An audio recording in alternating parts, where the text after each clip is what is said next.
up, YouTube world? How you guys doing? Dieter Melhorn here, out live on Lake Wylie in beautiful North Carolina, South Carolina, depending on where you're at. Technically, I am in, let me look, I'm in North Carolina right now.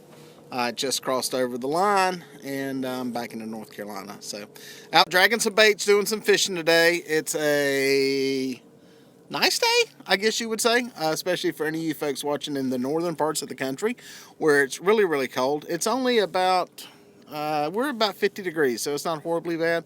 It is cloudy and overcast. Breeze, nothing horribly bad. See some rods out on the water there. A little high, distant clouds, and yeah, it's not horribly bad out here. Got 6 rods in the water. Got them over here. Got 2 on planer boards. You can see those things right there. That's a planer board, and there's one behind it. And over here's 2 more planer boards. And then this rod goes straight out the back. So I was cutting together a video, a 2-part video on basically finding fish, because I haven't been out here fishing on this lake in about 3 months. So I did come out the other day, but we were crappie and perch fishing. And so anyway, I put together a video. I'll have it for you guys probably in a week or so on basically how to find fish, where to go, where to start on a new lake. That's basically what I'm doing. I'm starting almost on new water. Since I hadn't been out here, I don't know what's going on. So kind of yesterday I went, did some riding, looking. I'll show you a bunch of stuff on the sonar.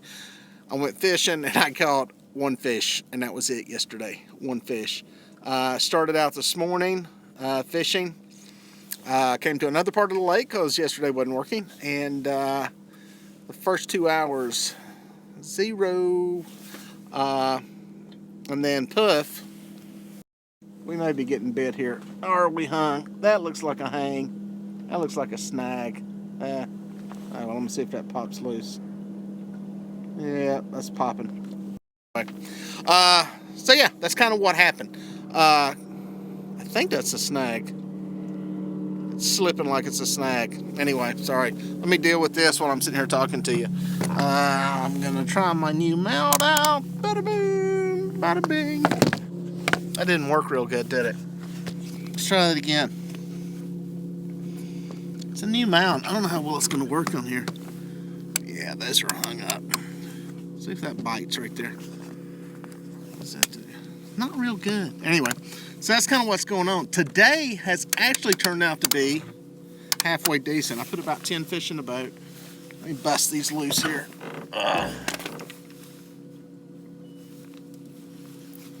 This loose. Feels like it's wrapped in some fishing line. There is, excuse me, there's a lot of times when you get hung up in fishing line, somebody else's line, you can kind of feel it, and that's what it feels like it's pulling through. Try something. But then it feels like a fish. Stand by.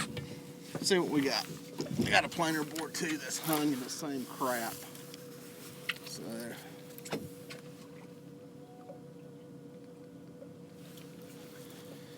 I think it's hung in fishing line. See if I can get this loose first. Yeah, that feels like it. Feels like a brush pile with some fishing line coming out of it. Let me try this other one again, see if I can get one of them to break. Yeah. Something's gonna give.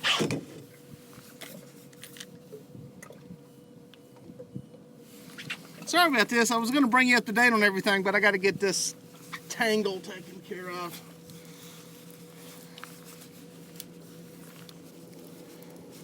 Fun, fun. Reeling in fish is fun live on YouTube. Untangling crap is not.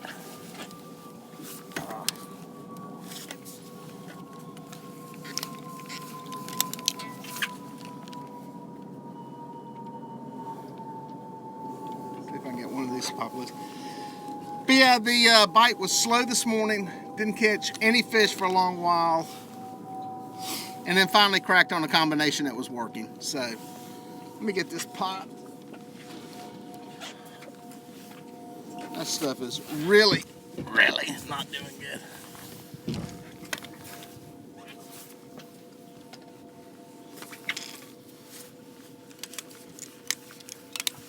how you break a line. Wrap it around the reel 2 or 3 times.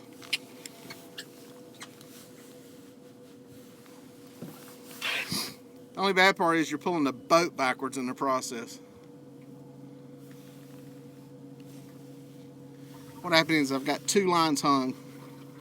One is wrapped around the other line. So, there we go. That's got that one busted loose.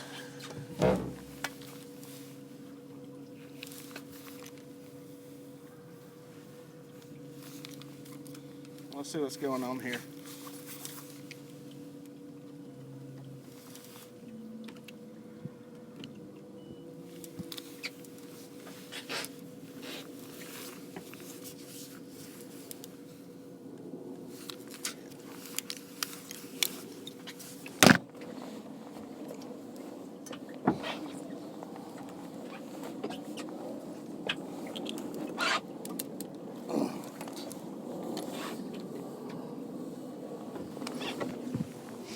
I'm still here.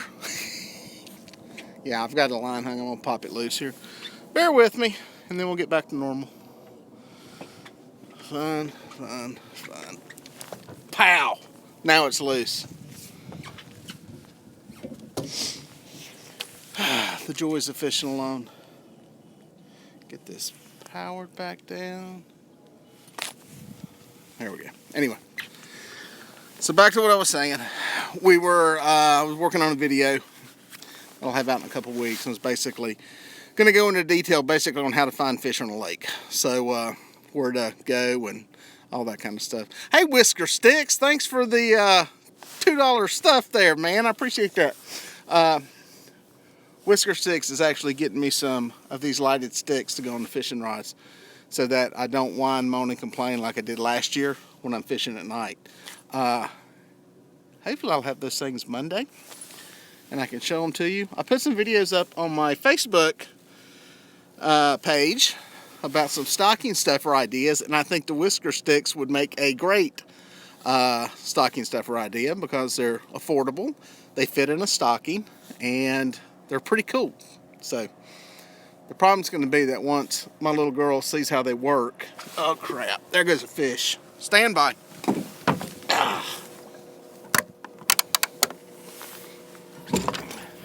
Just had a planer board get buried.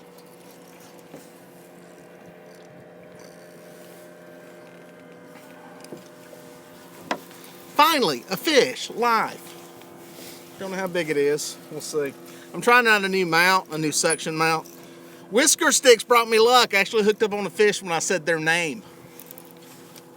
Let me pop this board loose.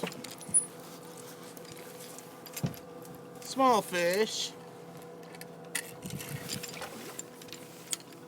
This will be number 12 on the day. If he makes it into the boat. But anyway, what I was saying was my little girl will probably see the Whisker Sticks, see that they light up, and they're probably going to wind up as Christmas decorations on the tree.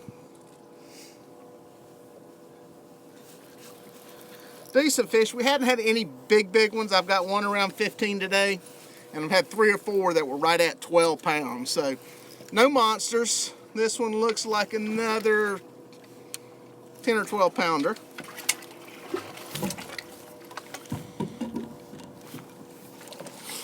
I'm gonna boga grip it.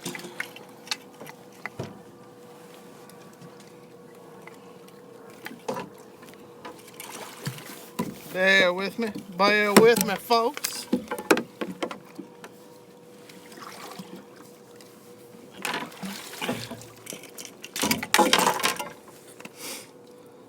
Let's say 11 pounds. Pop off there. I'm still here. My little suction mount doesn't work as good as I had planned. You need some of these pliers, boom pliers, best thing in the world. I need them as a sponsor. I don't even know who makes them. Yep, about 12. There he is. Hello, world. Got one live. See that mud? See that mud on the side of them? We'll go over that in just a second, class. A lot of mud on them. They've had mud on them all day. See some on the belly, a lot on the sides. Bam. There's number 12. A lot of mud on the fish today. Get the boat back straight. I'll tell you what that means. What we theorize that it means anyway. The bottom line is that anytime typically you start catching muddy fish, it means they've been touching the bottom. I'm brilliant. That's right. Write that down. Yep. That'll be on the test. Yep. It means they've been touching the bottom. Yep. I'm brilliant. No, seriously, generally speaking, when you start catching fish with mud on them, or I usually catch a lot of fish with mud on them, when they're somewhat of a lethargic bite. That's usually somewhat inactive fish. Of course, they're not totally inactive because you're catching them, but the fish are usually laid up and not showing. They really don't show up good on sonar because they're actually in the mud. And that was one of the things I noticed yesterday. I didn't mark a lot of catfish, not a lot at all. And so the bite has been tough. Like I said yesterday, I only caught one fish. Today I got on it, but I figured out where they're at. They're adjacent to the river channel. They're on the ledges, the tops, right adjacent to the river channel. It's kind of what's happening is they're orienting the structure. Our water temperature's down. It's right at 50 degrees, which is pretty cold for this time of the year. As a matter of fact, a little factoid here. I was on Facebook this morning, and you know you get your little memory things that come up. I had one from 2 years ago. I think it was 2 years ago. I was a buddy that I took fishing, had never caught a big fish before. I was on a good bite. The picture popped up of him with the 32 pounder. I remember that we caught some 18s, 20s, a bunch of fish. I was like, that's cool. That was the day. You know, that was this day. The funny thing about that day is he was in shorts and a t-shirt. Totally different weather. I looked at the logbook. Water was 10 degrees warmer. It's a totally different world than it was then. Our stuff here is the fish are lethargic. They're biting funny. It's not a real aggressive bite. That's one of the better bites that I've had. It's just a different world because of this water temperature. It's a little bit cold for us. Normally our water is mid to upper 50s right now. And I know you're thinking, well, gosh, that's only 8 or 9 degrees difference. But like I've said in a lot of my videos and posts about this is once that water temperature starts approaching the 40s, it changes a lot in the bite. And being from 50 to 58 is a big temperature difference in what these fish are doing. And we've had some pretty cold nights recently. It's been dropping, and I think that's why everything is the way it is. The bait schools are in the river channels, 40, 45 feet of water, and the bait schools are stuck flat on the bottom. So it's just a combination. It's a recipe for disaster for bad fishing, but I finally figured out where everything was at, and they're adjacent to the river channel. They're on the ledges, top of the ledges, bottom of the ledges, on the ledges. So that's where the fish are. And what I've had to do because of the wind is drift perpendicular across it all day. So it's basically drift for about 45 minutes, catch some fish, reel everything in, go back, reset, come back across, and it's work. You can anchor and do it, but you're kind of stuck in one place. I'm able to get everything spread out pretty good with these planer boards and cover some water and a pretty good day out of it. Got a drift sock out just to keep me creeping along super slow. There's hardly any wind, but that allows me to really come across there. I mean, I'm coming through here 0.3, so it helps to slow down when it starts getting this cold. So anyway, that's kind of what's going on. I just wanted to touch base with you guys and say, hey, I haven't been on live. We came on live during the snow. During that fiasco, I finally thawed out, and I know we were catching perch and crappie that day when we went live for a little bit. So I want to jump on here and go live, say hey to some of the new folks. I've got so many new subscribers now, and they're not used to seeing all this live stuff. So this is kind of what the experience is like. You kind of never know what's going to pop up. Sometimes I do it when I catch fish. Sometimes when I'm not catching fish, I happen to catch that one, and it worked out good. But yeah, that's kind of what goes on with the channel for all you new folks. And appreciate everybody who subscribed. It's awesome.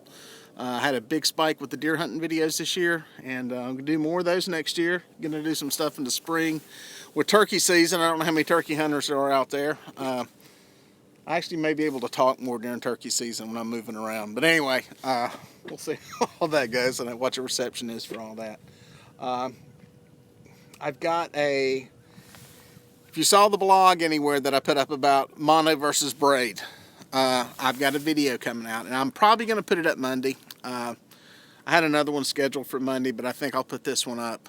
And if, well, if you ever wondered if this hair could be in a braid, your question will be answered. So it may be worth tuning in. Just stay, make sure your little bell symbol has been hit so your notifications are on. But yeah, I did a little video on braids, just talking about some of the different points on it. Some of the stuff that was in the blog that I was doing on DieterMelhornFishing.com. So yeah, that's kind of what's going on. For now, I'm going to jump off of here in just a second. I'm going to try to fish again tomorrow morning. We've got a bonfire at the house for my kid's birthday tomorrow night, and some other stuff. So I'm going to try to get out here in the morning now that I have some idea of what's going on with the fish. So while you guys are sitting at home on a nice warm Saturday morning drinking your coffee, make sure your computer's on, and you might see me out here live. So thanks, Whisker Sticks. I hope I get a monster too. I think my best chance of doing that is going to be to go anchor up somewhere that or just drag and cover a whole bunch of water. I'm looking forward to seeing those Whisker Sticks. I think that's going to be a cool product to use this summer. So, and I just saw Lyle from Catfish Weekly, who I think just now woke up probably from the Monday night show. He probably just now has recovered. That was one heck of a show. It was a doozy. Any of y'all that are not familiar with it, Catfish Weekly comes on every Monday night. It's a live show here on YouTube, 8 o'clock Eastern time. And make sure you're subscribed to their channel. They had their big 200th show on Monday, and it was a hoot. There was a ton of people. There were so many people, it was hard to keep up with everything that was going on. It was really, really crazy. They gave away a ton of prizes, a ton of stuff. I mean, it was really more of a giveaway show than it was content. There was so much stuff going on with it. But yeah, y'all subscribe. I think Chris Flores is on this Monday night. I believe he's on. He's from Muddy River Catfishing out in New Mexico, and you got to see that. He's a really good fisherman, really good guy. And the cool thing is, if you watch this later, I know this is live right now, but if you watch this show later, you'll be watching it going, man, I missed it. Don't worry, Catfish Live, all of their shows, all of their live stuff, it's just like mine. There's a, there's an archive of it, so you can go back and watch it. So if you tune into this down the road and you go, man, I miss Chris Flores, go look him up. He'll be on there. That'll be good. Look for me in the chat over on the side. There's a little chat thing, and we all get in there and talk. I'll be over there making jokes about Chris the whole time, trying to knock him off his game and irritate him. That will be my one goal. And but no, he's a good guy. He's got a heck of a YouTube channel, Muddy River Catfishing. Be sure to check it out. And yeah, pretty cool. He'll be at the Catfish Conference in February, which I plan to be at. And I'll finally get to meet him. I talked to him a bunch on the phone and text messages, but like a lot of these people, you don't get to shake hands with them. So it'll be cool. So any of y'all are out there watching, Catfish Conference, February, it'd be worth coming to. What else are you going to do in February? I mean, it's cold. It's not really good fishing yet. So y'all got to make sure that you try to, if you can, get over to Kentucky to get to the show. So, oh, I got to show you I told you it was going to end, but it just never seems to end when I say it's going to end. We caught a bunch of these again today. White perch, the bait of champions. Beautiful little fishies. They were biting really good. They were stacked up earlier when I was looking and trying to find fish. I found them because I found birds. That's my one thing I preach this time of the year. I don't know if all lakes in the Midwest and stuff have gulls. We've got them here. We get gulls that come in the winter. So find the birds, find the fish, and that's what I did with these. So anyway, that's it for now. I'm going to jump off here. Everybody that watched and tuned in, thank you very much. Everybody that subscribed, really thank you. It's awesome. Leave any comments down below this thing, and any other videos, always leave your comments. I'm trying to respond to everybody and at least say hello. And yeah, if you got any questions, I try to answer them. So until next time, y'all try to stay warm if you're in parts of the country where it's cold. And if you're in parts of the country where it's really warm and you're in shorts right now, well, we really don't like you. We're just haters of y'all. So, nah, we love y'all. And y'all be good. See you soon.